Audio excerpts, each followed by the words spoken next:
당나귀알. 옛날 어느 고을에 한 농부가 살았습니다. 이 농부는 심성이 아주 정직하고 착하였지만 아는 것이 너무 없어 마을 사람들에게 자주 놀림을 받곤 했답니다. 그러던 어느 날 아내가 농부에게 시장에 다녀오라며 백목 한 필을 내주었습니다. 서방님, 오늘 시장에 가시거든 꼭 이 백목 한 필을 모두 파셔야 해요. 그리고 값을 받으면 그것으로 쌀과 음식거리를 좀 사가지고 오세요. 아내에게 백목 한 필을 건네받은 농부는 시장으로 나갔습니다. 그러나 아내의 당부도 잊어버린 채 하루 종일 어슬렁어슬렁 다른 가게들만 구경하고 시간을 보내다가 해가 저물어 갈 때쯤에 겨우 백목을 다 팔았답니다. 그제서야 아내가 사오라고 했던 물건들이 생각나 가게들을 찾아다니기 시작했지요. 그러다 마침 수박 가게 앞을 지나가게 되었습니다. 커다랗고 동그란 수박을 처음 본 농부는 대체 이게 무엇입니까? 라며 수박 장수에게 물었지요. 수박 장수는 농부의 말을 듣고 수박도 모르는 사람이 있다니 하며 이 농부를 속여서 돈을 좀 벌어야겠다는 나쁜 생각을 하게 되었지요. 아, 이것은 바로 당나귀 알입니다요. 라고 대답했습니다. 그 말을 들은 농부는 아니 그럼 여기서 당나귀가 나온다는 말입니까? 하고 수박 장수에게 물었습니다. 수박 장수는 농부의 말이 너무 우스웠지만 웃음을 꾹 참고 대답했습니다. 그럼요. 이 당나귀 알을 아랫목에다 묶고 이불을 잘 덮어서 보름만 그대로 두면 알이 자연히 깨져 거기서 당나귀가 나온답니다. 농부는 보름만 이불 속에 그대로 묻어두면 당나귀가 나온다는 수박 장수의 말에 덜컥 수박을 구입하게 되지요. 그럼 이 당나귀 알은 하나에 얼마요? 그러자 수박 장수가 대답했습니다. 이 알이 원래는 하나에 50전인데 이번에는 특별히 30전만 주시면 드리리다. 보름만 지나면 당나귀가 나오는데 당나귀 한 마리에 30전이면 엄청 싼 거랍니다. 농부는 그렇게 수박 장수의 말만 철석같이 믿고는 수박 한 통을 사가지고 집으로 돌아왔습니다. 수박을 본 아내가 깜짝 놀라 농부에게 물었습니다. 아니 서방님, 제가 부탁드린 쌀이랑 음식거리는 어쩌고 이걸 사오셨습니까? 대체 이 커다란 것은 무엇입니까? 농부가 대답했습니다. 마누라, 이게 바로 당나귀 알이라는 것이네. 오늘 시장에 나갔다가 아주 싼 값에 사왔지. 뜨뜻한 아랫목에 묻어놓고 이불을 덮어두면 보름 후에 여기서 당나귀가 나온단지 뭐야. 이제 우리 집에도 보름만 지나면 당나귀가 생길 거라오. 어여 이불도 꺼내고 불도 뜨뜻하게 떼시게나. 남편의 말을 들은 아내는 불도 뜨뜻하게 떼고 수박을 아랫목에 묻어두고 이불을 덮어 놓았지요. 그렇게 보름이 지나기를 기다렸고 드디어 보름째가 되자 이불을 들춰보았습니다. 그런데 이게 웬일입니까? 이불 속에 당나귀는커녕 수박이 썩을 대로 썩어서 아주 지독한 냄새가 났습니다. 썩은 내가 코를 찌를 정도니 아내는 코를 움켜쥐며 농부에게 말했습니다.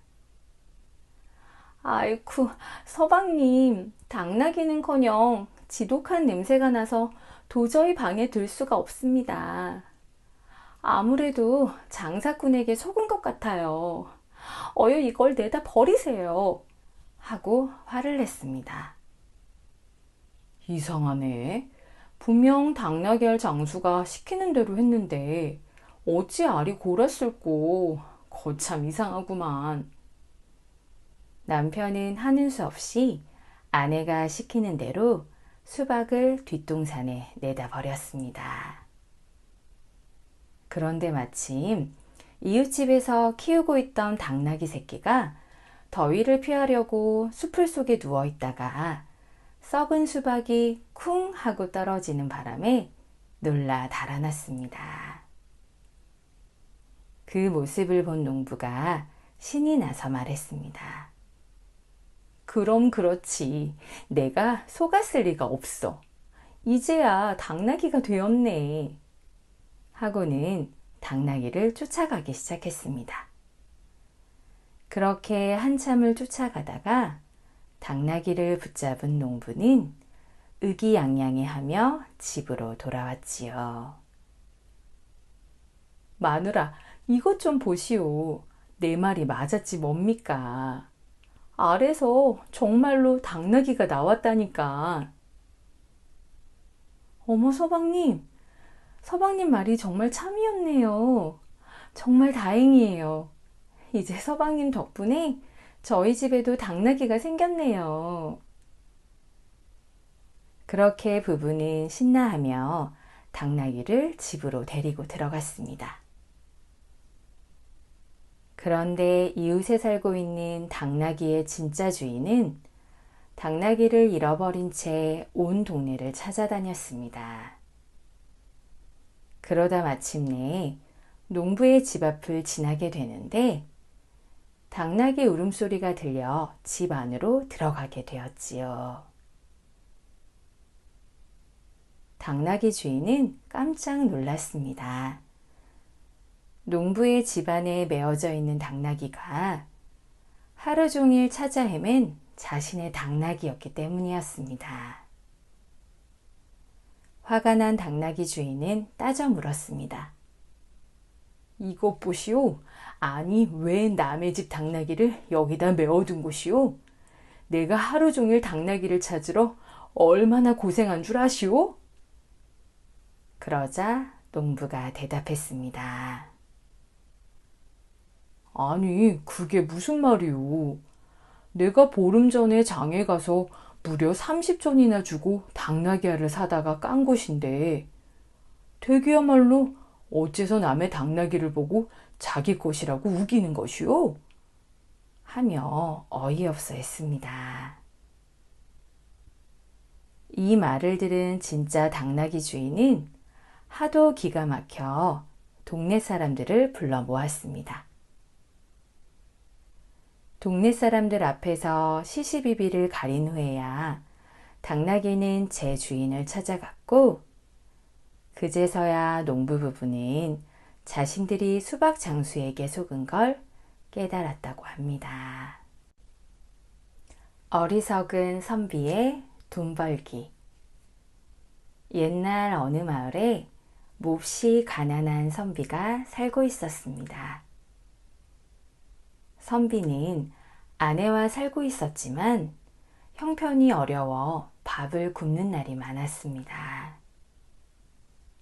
그러던 어느 날 아내가 어려운 살림을 견디다 못해 친정으로 갔지요. 어머니, 저희 집 살림이 좀처럼 나아지질 않습니다. 염치 없지만 장사라도 할 수 있게 장사 미천을 좀 내어주셔요. 그렇게 아내는 노잣돈 닷돈과 장사 미천으로 열량을 얻어왔습니다. 서방님, 이제 굽는 것도 너무나 힘이 들어요. 우리 힘을 합쳐 장사라도 해보는 것이 어때요? 그러자 남편이 화들짝 놀라며 대답했습니다. 당신도 알다시피 굶는 날도 많은데 어디 가서 장사미천을 마련한단 말이오. 서방님, 돈이라면 걱정하지 마세요. 제가 친정에 가서 장사미천을 조금 얻어왔답니다. 아내의 말을 들은 선비는 무슨 장사를 해야 할지 막막했지만 그렇다고 계속 굶을 수만도 없어 돈을 가지고 무작정 길을 나섰습니다. 그렇게 길을 나서긴 했지만 그동안 책만 보던 선비에게 갑자기 장사에 대한 계획이 있을 리가 없었지요. 얼마나 걸었을까요? 길을 가던 선비는 너무나 배가 고파 홍제원에서 엽전 한 푼을 주고 인절미 한 개를 사 먹었습니다. 그리고 또 한참을 걸어 임진 나루턱에 도착했지요. 그런데 이곳에서는 엽전 한 푼에 인절미를 2개씩 주는 것이었습니다. 그렇게 엽전 한 푼으로 인절미 2개를 사 먹고 다시 길을 떠났습니다. 한참을 걸어가던 선비는 이번엔 병란도 나루를 건너게 되었습니다. 그런데 이곳에서는 이제 한 푼에 무려 3개의 인절미를 주는 것이었습니다.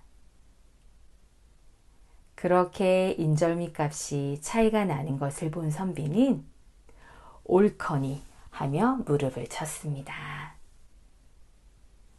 장사란 싼 곳에서 물건을 사서 비싼 곳에 가서 팔면 이윤이 남는 것이로구나.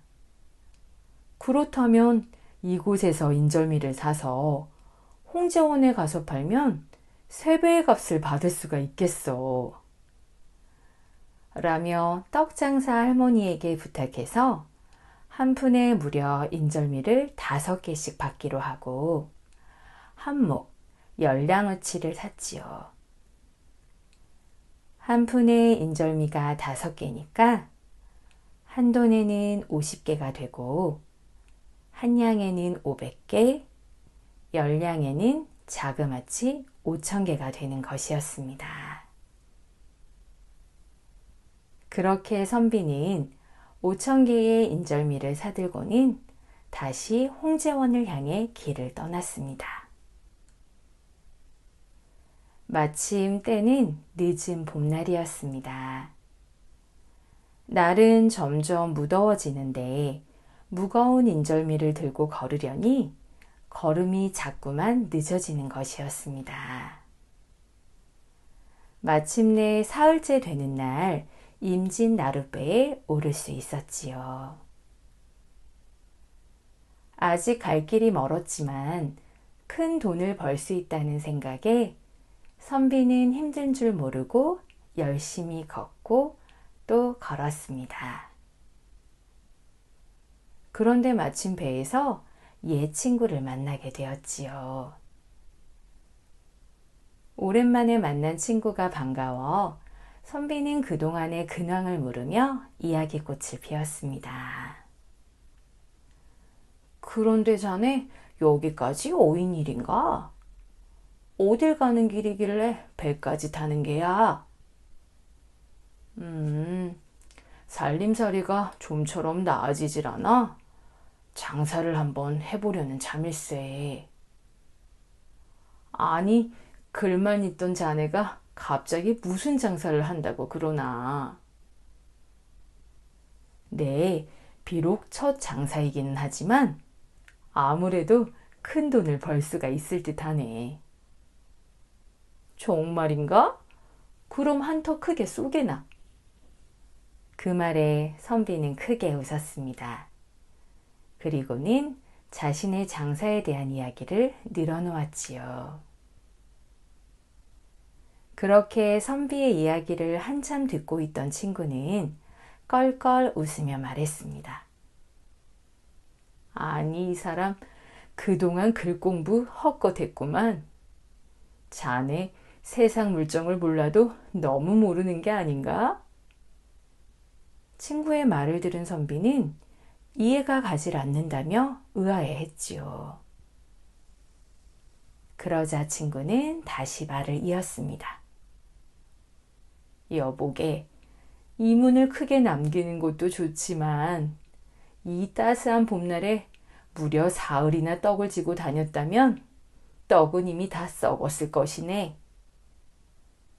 친구의 말을 들은 선비는 그제서야 가슴을 치며 아이고, 자네 말이 맞네. 떡이 다 썩었겠구먼. 하면서 허둥지둥 짐을 풀었습니다. 그러자 아니나 다를까 짐 속에 있던 많은 떡이 모두 썩어 있었습니다. 선비는 그제서야 가슴을 치며 한탄할 수밖에 없었습니다. 형에게 논을 빼앗은 아우. 옛날 어느 고을에 삼부자가 살았습니다. 아버지와 아들들이 함께 살고 있었는데 맞이는 사람이 너무 좋아서 순하고 무른 반면 동생은 아주 다부지고 독하며 단단한 성품을 지니고 있었습니다. 형과 동생은 우애가 좋긴 했지만 동생의 눈에는 형이 너무 순하고 물러 혹여 아버지가 안 계실 때 살림을 잘 할지 몰라 걱정이 되었습니다. 어느덧 아버지가 돌아가시고 형제는 함께 장례를 치르게 되었습니다. 동네 사람들이 형제를 도와주러 와서 일을 하고 있는데 글쎄 형과 동생이 싸우기 시작했습니다. 아버지가 돌아가신 슬픔을 나누기도 전에 형제는 재산 싸움을 하는 것이었지요. 형님, 이 앞에 있는 논 한마지기 기억하시지요? 아버지가 살아계실 때 저에게 준다고 약속을 했습니다. 아버지 말씀대로 제가 꼭 가져가야겠습니다. 네가 제정신이 아니로구나. 지금 친상 중이다. 아직 돌아가신 아버지의 몸이 채 식지도 않았어. 그 이야기는 장례를 마치고 해도 늦지 않으니 그때까지 기다리거라. 형님, 사람은 뒷강 갈 때 다르고 올 때 다릅니다. 그러니 지금 그 논을 제게 주십시오. 라며 형을 들들 볶아대기 시작했습니다. 이 모습을 지켜본 마을 사람들은 혀를 끌끌 차며 말했지요. 아니, 저런 배은망덕한 자식이 어디 있단 말이야. 아버지 장례에서 재산이나 탐하다니, 쯧쯧. 장례는 치루었지만 형한테도 동생은 불량한 놈이 되고 말았습니다. 고작 논 한마지기 남은 것을 다 독차지한 불효불이한 놈 같으니라고. 그렇게 순한 형은 남의 집 새빵살이로 나가 살게 되었고 독한 동생은 논을 판 돈을 가지고 큰 방죽을 만들어서 물고기를 기르기 시작했습니다. 동생은 돈벌이가 잘 되었고 어느덧 땅도 사고 기와집도 사고 떵떵거리면서 잘 살고 있었습니다. 그렇게 1년이 흘러 아버지의 소상이 되었습니다. 형편이 넉넉지 못한 형은 아버지 제사상에 쓰려고 동생네 집에 물고기 한 마리를 달라고 자식을 보냈습니다. 그러나 동생이 집에서 물고기는커녕 돈을 가지고 와야 물고기를 내주겠다는 답만 돌아왔습니다. 그렇게 또 1년이 흘렀지요. 독한 동생은 밭도 사고 논도 사들였으며 기와집을 토한 채 번듯하게 지었습니다. 물론 세간도 그 기와집에 그득그득 채워 넣었지요. 아마 작은 각시를 들어 앉힐 모양입니다.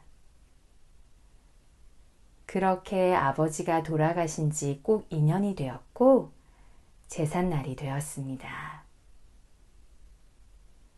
동생은 이번에도 제사는 아랑곳하지 않은 채 장에 가서 소를 한 마리 사다가 잡고 쌀도 몇 가마니 내어 밥을 짓더니 떡도 그득그득 만들어 두었습니다. 그 모습을 본 동네 사람들이 수근거리기 시작했지요. 아이고, 이제는 무슨 잔치를 하려고 그러나? 아버지 제사는 신경도 쓰지 않고 저리 돈만 펑펑 써대다니 말이야. 진짜 작은 각시를 없나 보네. 아주 못된 놈 같으니라고. 동생은 마을 사람들의 수근거림도 아랑곳하지 않고 준비한 것을 다 싸들고는 가난하게 살고 있는 형님의 집으로 갔습니다. 동생은 형님을 보자마자 큰절부터 올렸습니다. 그러나 형은 노여움에 북받쳐서 동생을 거들떠보지도 않았습니다. 동생은 서둘러서 준비한 음식으로 제사를 치렀고 이튿날이 되자 온 동네 사람들을 다 초대했습니다. 그동안 제가 너무 부끄러운 행동을 했습니다. 제가 그동안 사람이 아니었습니다. 다들 아시다시피 저희 집은 그저 논 한마지기를 가지고 품을 팔아서 근근히 살고 있었습니다. 유산이라고는 논 한마지기 뿐인데 형님은 순하시고 효자라서 그 논 한마지기를 팔아서라도 아버지 장래에 다 쓰고자 할 것이 뻔하여 제가 어쩔 수 없이 형님에게서 논을 빼앗았습니다. 만약 그때 논을 팔아서 장례비로 다 써버렸다면 지금쯤 형님과 저는 하루하루 힘들게 살았을 것입니다. 그러나 보십시오. 저는 이제 부자가 되었습니다. 논도 밭도 많고 기와집도 2채나 있지요. 그리고 집 세간도 그득그득 채워두었습니다. 형과 마을 사람들은 동생의 말을 듣고 의아해했지요. 동생이 부자가 된 것은 이미 온 마을 사람들이 다 알고 있던 사실이니까요. 형님, 그동안 얼마나 고생이 많으셨습니까? 전들 왜 형님 고생을 모르겠습니까? 하지만 이것 보십시오. 제가 가져온 집자리도 형님네 방바닥에 깔린 집자리와 똑같습니다. 형님이 이렇게 불편하게 주무시는데 제가 어찌 편한 장판방에서 잠을 자겠습니까? 그동안 동생은 겉으로만 기와집에 살고 있었지 밤중에는 동생도 집자리 위에서 잠을 잤던 것이었습니다. 형님이 굶고 있는데 동생도 차마 배불리 먹을 수가 없어 형님이 시래국을 먹을 때는 동생도 굶고 시래국만 먹고 지냈던 것이지요. 쌀 한 톨, 쌀밥 한 숟갈도 동생은 그동안 먹지 않았던 것이었습니다. 그렇게 지혜롭고 독한 동생 덕분에 형님은 동생에게서 논과 밭도 똑같이 나누어 받고 기와집도 한 채 받아 배불리 먹으며 가족들과 아주 행복하게 살았다고 합니다. 아비의 따귀를 때린 아들. 옛날 어느 한 정승집에서 사위를 봤는데 이 사위가 좀 겉으로는 어리숙해 보이나 속으로는 엉큼한 데가 있는 사람이었습니다. 반면 정승은 욕심이 매우 많아서 돈보따리를 가져다 주는 사람에게는 벼슬을 잘 떼어주었지요. 그 모습을 지켜보던 사위가 엉큼한 짓 하나를 벌였습니다. 사위는 정승이 날마다 대궐에 드나들 때 타고 다니는 흰말을 훔치더니 새까맣게 먹칠을 하고 다시 정승 집으로 끌고 가서는 장인어른, 별것은 아니오나 아주 괜찮은 말 한 필을 가져왔으니 요긴하게 쓰십시오. 라며 말을 턱 하고 내놓았습니다. 마침 정승은 아끼던 말을 잃고 곤란한 상황이라 사위가 말을 가져다 주자 무척 반가워했습니다. 그런데 이상하게도 분명 처음 보는 말인데도 알아서 대궐이면 대궐로, 집이면 집으로 척척 찾아다니니 정승은 참 신기하다고 생각했지요. 그거 참 신기하구나. 이 말은 어찌 이리 내가 가는 길을 잘 찾아다닌단 말이냐? 그때 사위가 대답했습니다. 장인어른, 벌써부터 그 말을 장인어른께 드리려고 맘먹고 단단히 길을 가르쳐 놨습니다. 라며 능청을 떨었지요. 사위의 말을 들은 정승은 크게 감격하였고 사위에게 보답을 하겠다며 대뜸 시골 현감 자리를 내주었습니다. 사위는 혹여나 자신의 속임수가 들통날까봐 그 길로 불이 나게 시골로 내려갔지요. 그렇게 며칠이 지난 어느 날 정승이 말을 타고 대궐로 가는데 갑자기 소다기가 쏟아졌습니다. 그런데 이게 웬일입니까? 갑자기 시커먼 먹물이 쏟아지더니 눈 깜짝할 사이에 검정말이 흰말이 되어버린 것입니다. 그제서야 정승은 사위한테 속은 걸 알고는 너무나 괘씸해 이를 바득바득 갈았지요. 마침 이 이야기를 전해들은 정승 아들은 화가 나서 혼주를 내주겠다며 시골로 내려갔습니다. 그러나 정승의 사위는 미리 짐작을 하고 일을 또 꾸몄습니다. 잔뜩 화가 난 정승의 아들은 쉬지 않고 말을 달려 사위가 있는 시골 마을에 도착했습니다.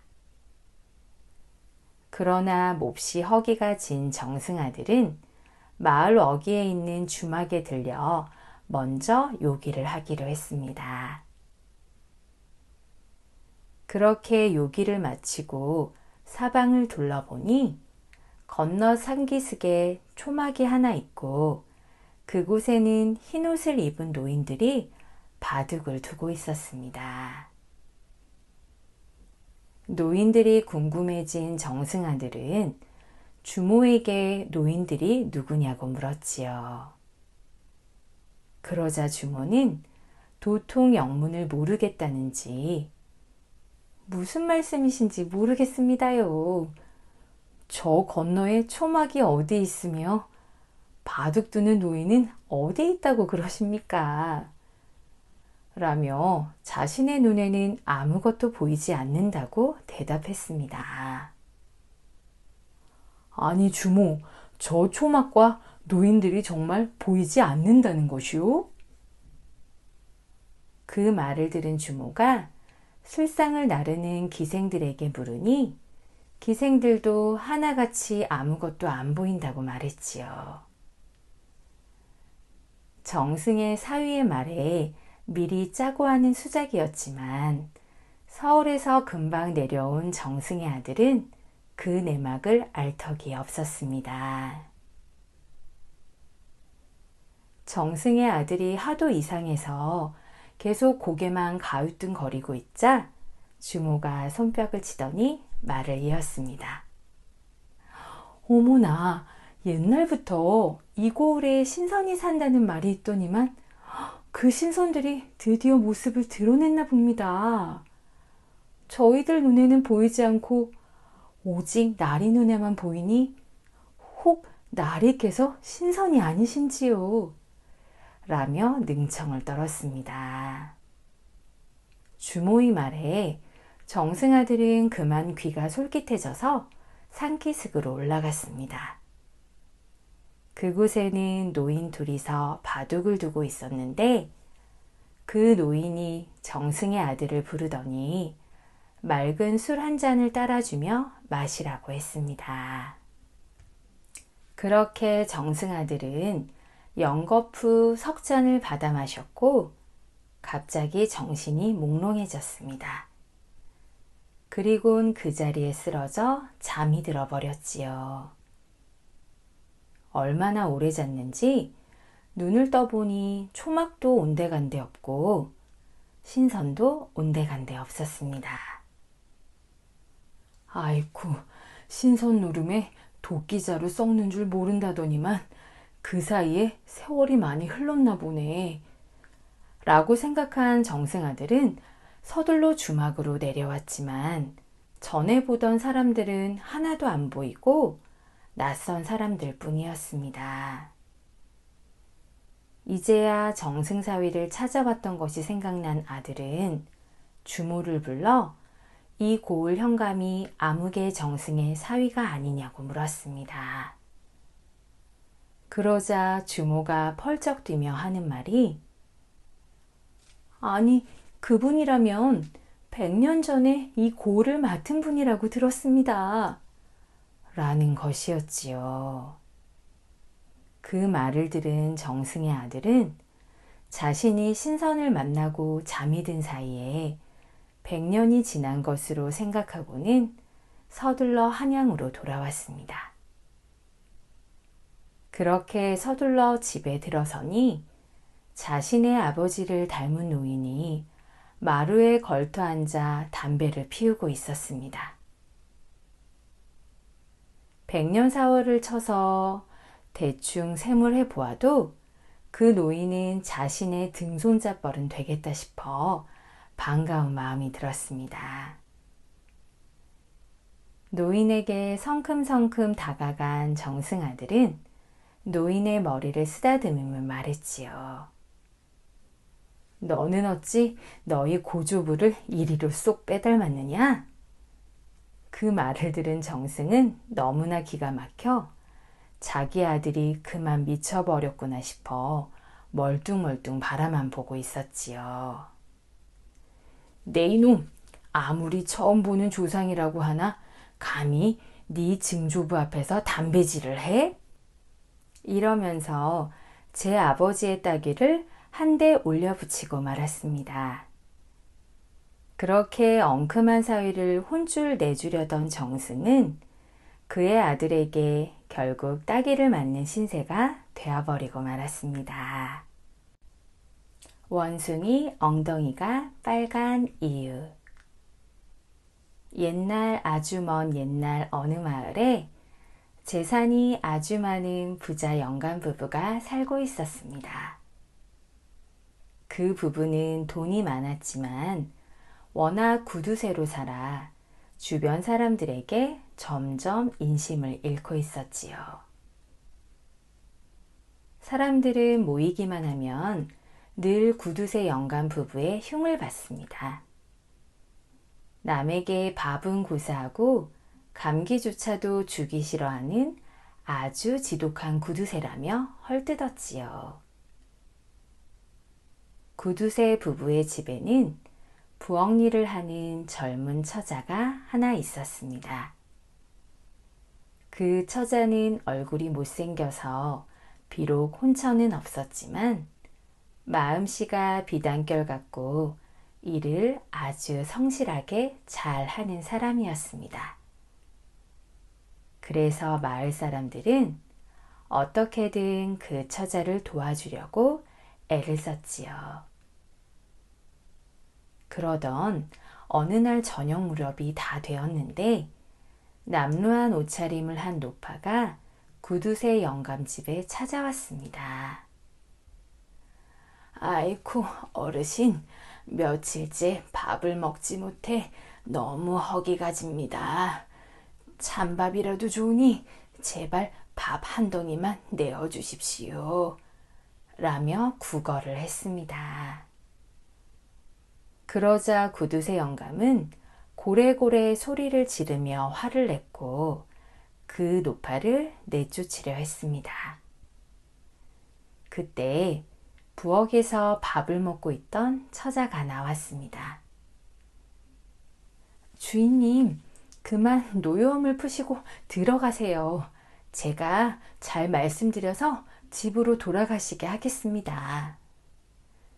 절대로 밥알 하나라도 주면 안 된다. 그냥 내보내고 문을 닫아 걸 거라. 그렇게 구두쇠 영감은 매정하게 소리치고 방으로 들어가 버렸습니다. 그러나 마음씨 착한 처자는 구두쇠 영감의 말을 따를 수가 없었지요. 얼른 부엌으로 들어가더니 자기가 먹던 밥을 가져다가 노파에게 건넸습니다. 노파는 처자가 내민 밥을 받아들고는 눈물을 흘리며 말했습니다. 이렇게 고마울 수가.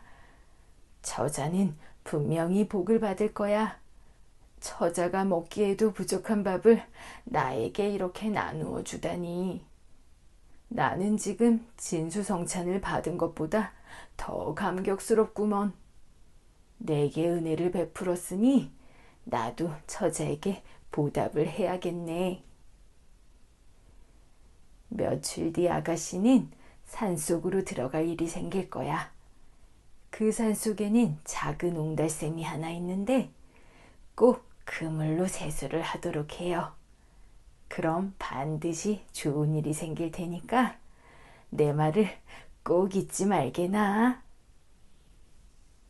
그렇게 며칠이 지났고 정말 노파의 말대로 처자가 산속에 들어갈 일이 생겼습니다. 구두쇠 부부가 산에서 나무를 캐오라고 한 것이었지요. 처자는 산에서 나무를 캐다가 문득 노파가 해준 말이 생각나 옹달샘을 찾아보았습니다.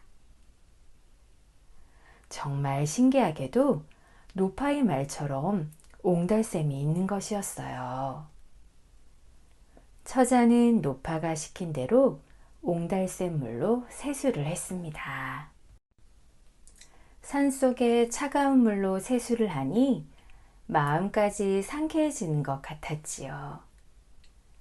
그렇게 처자는 나무를 다 캔 뒤에 집으로 돌아왔습니다.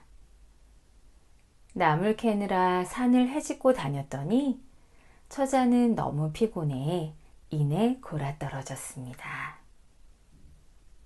그리고 그 다음 날이 되자 처자의 몸에 깜짝 놀랄 만한 일이 일어났습니다. 못생겼던 처자의 얼굴이 몰라보게 아름다워진 것이었지요. 그런데 그것으로 끝난 게 아니었습니다. 날이 가면 갈수록 처자의 얼굴과 몸매는 더욱더 아름다워지는 것이었습니다. 하루가 다르게 아름다워지는 처자를 사람들은 의아한 눈으로 바라보았습니다. 어찌 처자의 얼굴이 날이 갈수록 아름다워지는 것이지? 몸매는 또 어떻고?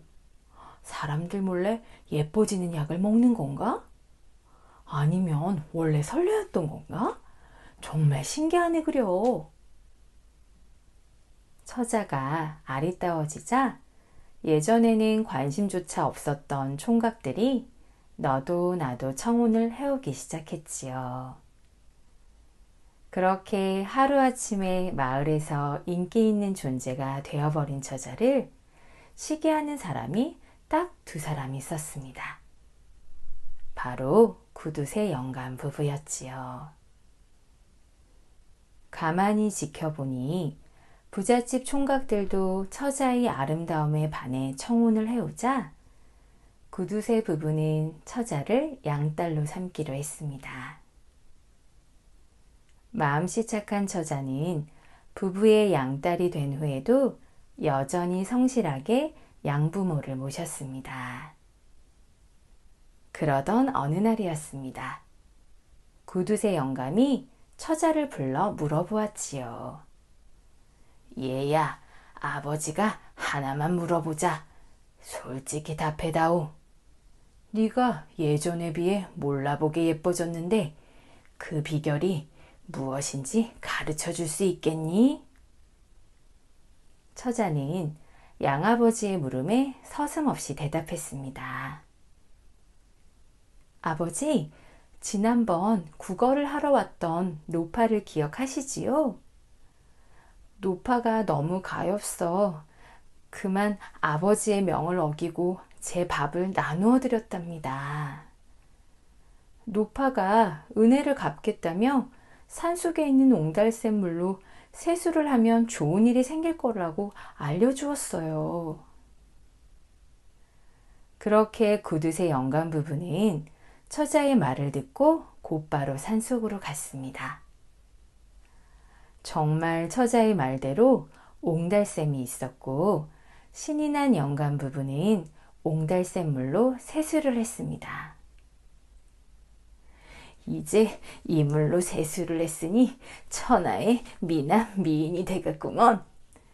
그렇게 잔뜩 기대에 부풀어 있는데 세수를 마치자마자 갑자기 얼굴에 부스럼이 나면서 벌겋게 달아오르는 것이 아니겠습니까? 얼굴뿐 아니라 전신으로 퍼지는 가려움증을 견디지 못하고 두 사람은 손톱으로 온몸을 마구 긁어대기 시작했습니다. 얼마나 심하게 긁어댔던지 손톱에 핏물이 배어들 정도였지요. 그런데 이게 웬일입니까? 구두쇠 영감 부부의 온몸에 털이 조금씩 생기기 시작하더니 얼굴도 미남 미녀는커녕 원숭이의 모습으로 바뀌어 가는 것이었습니다. 아이고, 이를 어쩌면 좋아. 그 앙큼한 계집애한테 우리가 속았구나. 내 인연을 가만 누나봐라. 부부는 이를 갈며 집을 향해 달려갔습니다. 그렇게 달려가는 중에도 부부의 모습은 점점 더 원숭이를 닮아가고 있었지요. 한편 집에서 양부모를 기다리고 있던 처자는 그들을 맞으려고 대문 밖에서 서성이며 기다리고 있었습니다. 그런데 그때 지난번에 보았던 노파가 허둥지둥 달려오며 말했습니다. 처자, 지금 양부모 내외가 죄를 받아 원숭이의 모습으로 변했는데 그 안갚음을 하려고 처자를 죽이러 달려오고 있다네. 어서 내가 시키는 대로 하게나. 노파는 숯불을 가지고 와 마당에 모닥불을 피우라고 처자에게 시켰습니다. 잠시 후 정말 노파의 말대로 구두쇠 영감 부부가 원숭이의 모습을 하고는 씩씩대며 달려오고 있었지요. 그때 갑자기 대문이 열리며 부부가 안으로 뛰어들어왔습니다. 처자는 놀라서 뒤로 물러섰지요. 바로 그 순간 부부는 달려오는 탄력을 제어하지 못한 채 그만 활활 타오르고 있는 모닥불을 깔고 앉으며 엉덩방아를 찢고 말았습니다. 그렇게 두 사람의 엉덩이는 털이 모두 타고 살도 벌겋게 익어버렸지요. 너무 놀란 부부는 다시 산속으로 들어가 옹달샘의 물로 엉덩이를 식혔습니다. 견디기 힘든 엉덩이의 뜨거움은 가셨지만 몇 년의 세월이 지나도록 원숭이로 변한 두 사람은 좀처럼 자기 모습으로 돌아오지 않았고 불에 대어 벌겋게 된 엉덩이에서도 새살은 돋아나지 않았습니다. 그렇게 두 사람은 자신들의 모습이 너무나도 흉해 다시는 세상으로 나오지 못하고 산속에 숨어 살았다고 합니다. 좁쌀 한 톨로 장가가기. 옛날 어느 시골 마을에 한 총각이 살고 있었습니다. 총각은 비록 형편이 어려웠지만 지혜롭고 심성 또한 고운 사람이었습니다. 총각은 형편이 어려워 결혼할 나이가 훨씬 지났는데도 아직 장가를 들지 못했지요. 어떻게 하면 장가를 들 수 있을까 궁리를 하던 차에 총각은 부엌을 뒤져 좁쌀 한 톨을 찾아서는 주머니에 넣고 한양으로 길을 떠났습니다. 그렇게 며칠이 지났고 총각은 어느 주막에 들어가 좁쌀을 꺼내더니 말했습니다. 이건 제가 늘 가지고 다니는 아주 소중한 것이니 잘 맡아두었다가 제가 다시 길을 떠날 때 돌려주세요. 총각의 말을 들은 주막 주인은 웃음을 참으며 좁쌀 한 톨을 받아서는 부엌 아궁이 위에 아무렇게나 두었지요. 그렇게 다음 날이 되었고 날이 밝자마자 총각은 떠날 채비를 하고서는 주막 주인에게 어제 맡겨둔 좁쌀을 달라고 했습니다. 주막 주인은 좁쌀을 까맣게 잊고 있었지요. 아이쿠, 글쎄 그 좁쌀을 아궁이 위에다 두었는데 그만 쥐가 잡아먹었는지 찾아봐도 없구만요. 그 말을 들은 총각은 몹시 화를 내며 얼른 좁쌀을 찾아내라고 했습니다. 주인이 어쩔 줄 몰라 하자 총각은 잠시 생각하는 척 하더니 좁쌀을 먹은 쥐를 잡아내라고 했습니다. 총각이 하도 막무가내여서 주막 주인은 하는 수 없이 쥐를 잡아주었지요. 그렇게 총각은 쥐 한 마리를 들고 다시 길을 떠났습니다. 이윽고 밤이 되었고 총각은 또 다른 주막에 들어가 쥐를 맡기고는 다음날 아침에 달라고 했습니다. 주막 주인은 지저분한 쥐를 맡아두는 게 내키지는 않았지만 손님의 부탁이라 거절할 수가 없었지요. 또 날이 밝았고 총각은 어제 맡긴 쥐를 달라고 했습니다. 그러나 주인은 대수롭지 않다는 듯이 고양이가 먹어서 없다고 대답했지요. 총각은 또다시 화를 내며 이번에는 고양이를 내놓으라고 소리쳤습니다. 총각이 얼마나 길길이 날뛰었던지 주막 주인은 하는 수 없이 총각에게 고양이를 내주었습니다.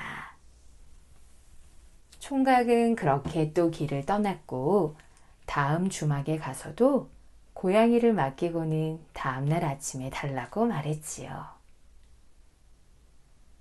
총각의 말을 들은 주막 주인은 몹시 곤란해하며 대답했습니다.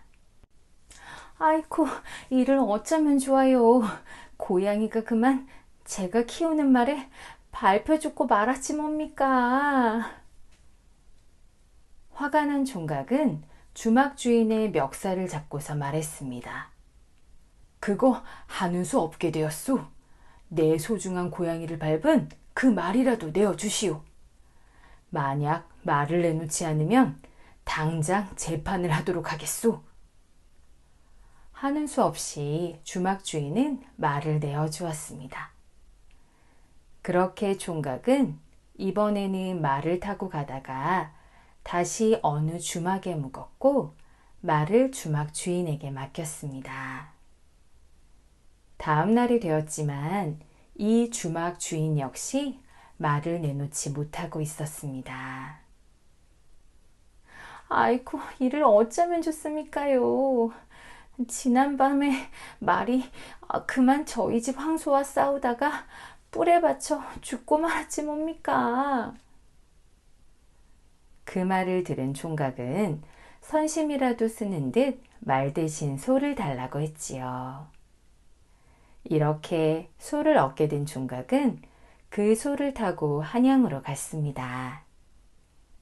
한양에 도착한 청년은 이번에도 주막에 묵으면서 소를 맡겼습니다.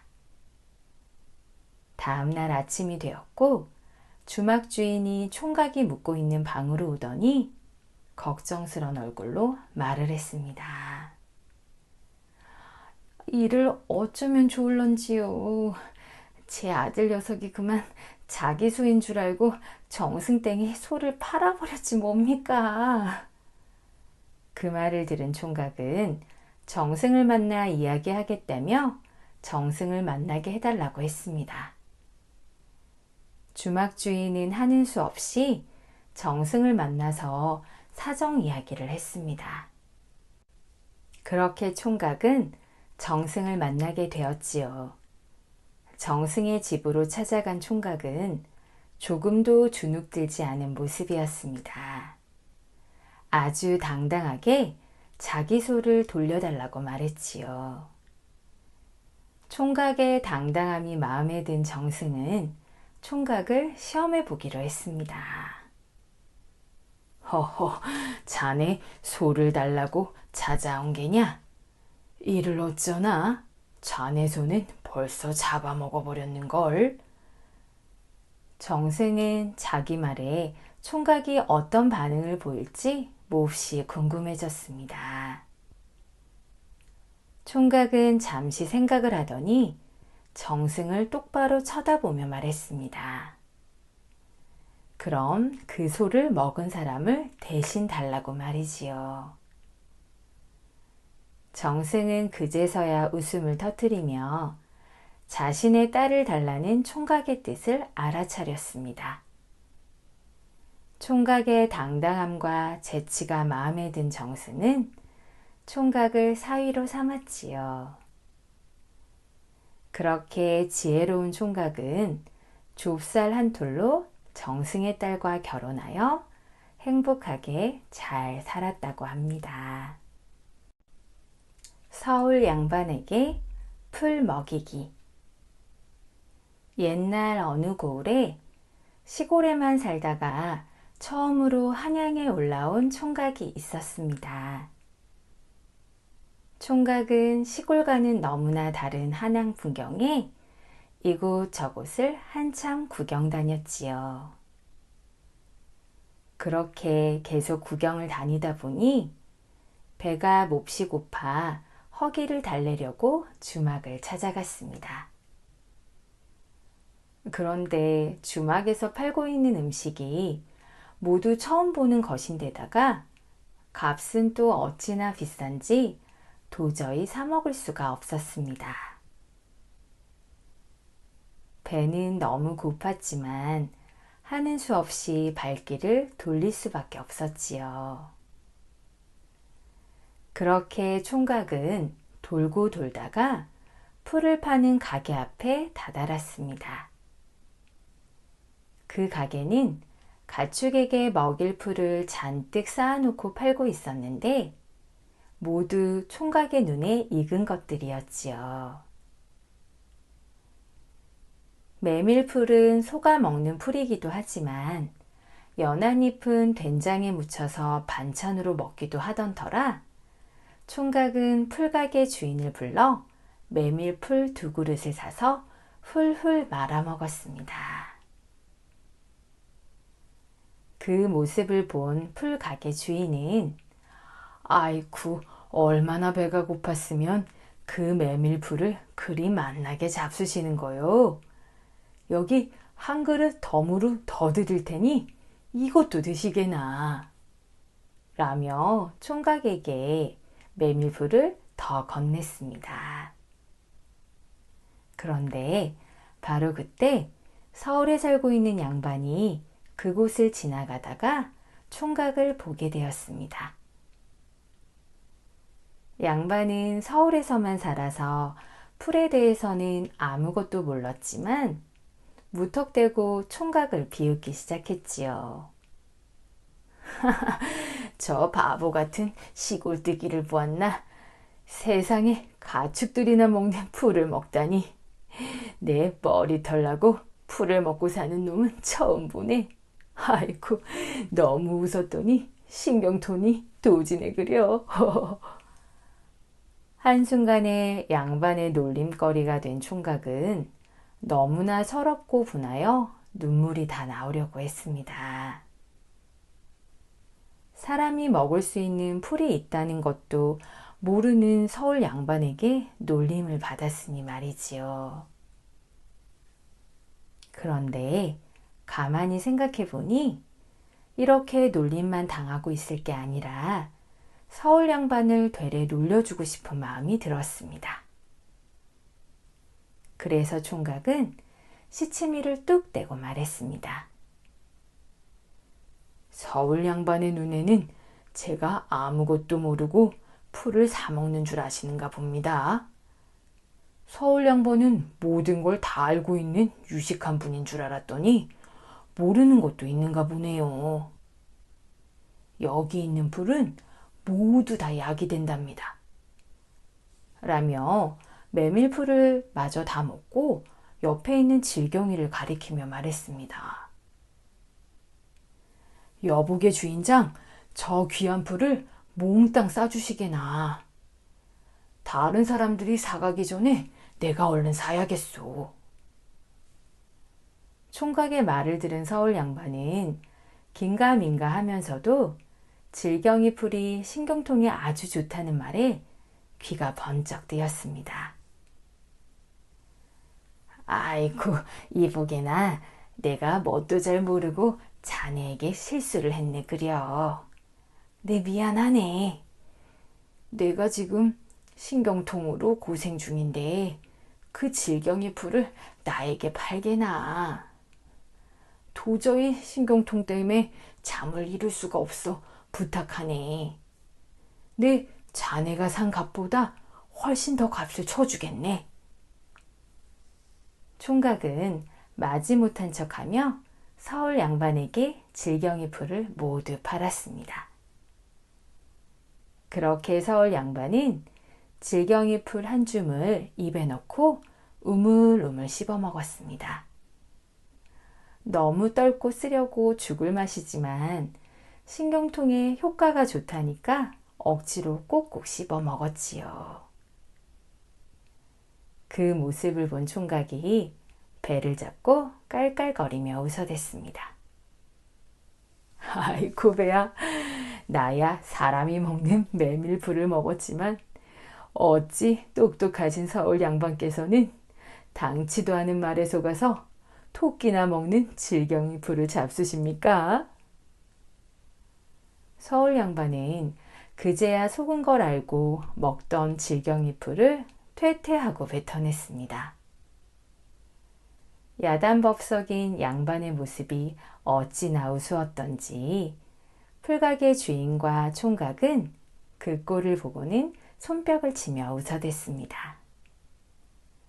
서울 양반은 어리석은 자신의 모습이 너무나 부끄러워 그 길로 주랭랑을 놓았습니다.